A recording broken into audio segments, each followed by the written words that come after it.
Joás tinha 7 anos de idade quando se tornou rei e reinou 40 anos em Jerusalém. O nome de sua mãe era Zíbia. Ela era de Berseba. Joás fez o que o Senhor aprova enquanto viveu o sacerdote Joiada. Este escolheu para Joás 2 mulheres e ele teve filhos e filhas. Algum tempo depois, Joás decidiu fazer reparos no templo do Senhor. Ele reuniu os sacerdotes e os levitas e lhes disse: Vão às cidades de Judá e recolham o imposto devido anualmente por todo Israel para fazer reparos no templo do seu Deus. Vão agora mesmo. Os levitas, porém, não agiram imediatamente.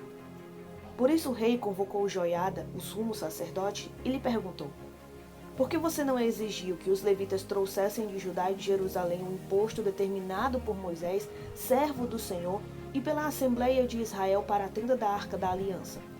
De fato, Atalia, aquela mulher ímpia, e os seus filhos tinham arrombado o templo de Deus e tinham até usado os seus objetos sagrados para cultuar os Baalins. Então, por ordem do rei, fizeram uma caixa e a colocaram do lado de fora à entrada do templo do Senhor.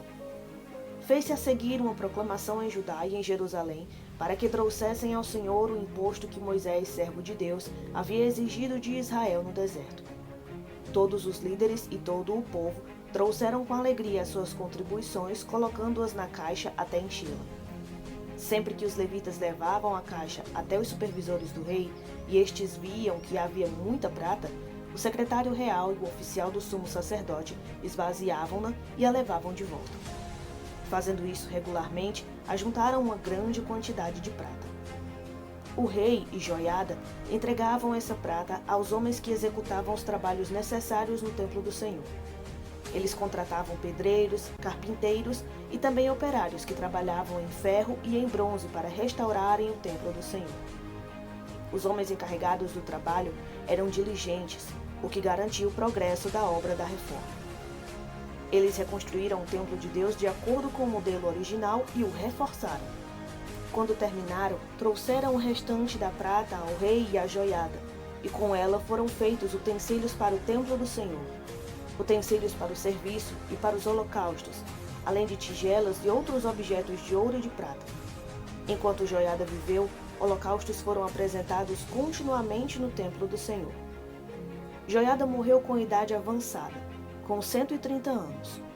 Foi sepultado com os reis na cidade de Davi, em atenção ao bem que havia feito em Israel em favor de Deus e do seu templo. Depois da morte de Joiada, os líderes de Judá foram falar com o rei e lhe prestaram reverência, e ele aceitou o que disseram. Então abandonaram o templo do Senhor, o Deus dos seus antepassados, e prestaram culto aos postes sagrados e aos ídolos. Por culpa deles, a ira de Deus veio sobre Judá e Jerusalém. Embora o Senhor tivesse enviado profetas ao povo para trazê-los de volta para ele, e os profetas tivessem testemunhado contra eles, o povo não quis ouvi-los. Então o Espírito de Deus apoderou-se de Zacarias, filho do sacerdote Joiada. Ele se colocou diante do povo e disse: Isto é o que Deus diz. Porque vocês desobedecem aos mandamentos do Senhor, vocês não prosperarão. Já que abandonaram o Senhor, ele os abandonará. Mas alguns conspiraram contra ele e, por ordem do rei, apedrejaram-no até a morte no pátio do templo do Senhor.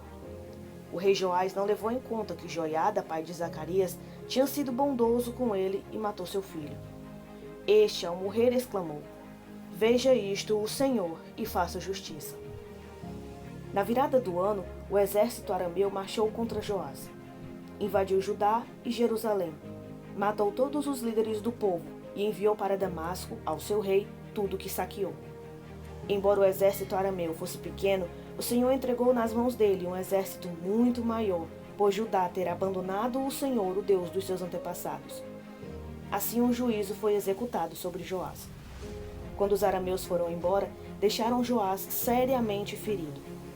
Seus oficiais conspiraram contra ele porque ele tinha assassinado o filho do sacerdote Joiada e o mataram em sua cama.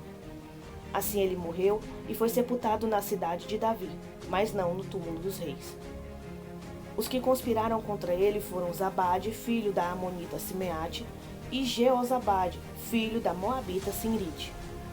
Quanto a seus filhos, as muitas profecias a seu respeito e ao relato da restauração do templo de Deus Tudo está escrito nas anotações dos livros dos reis. E seu filho Amazias foi o seu sucessor.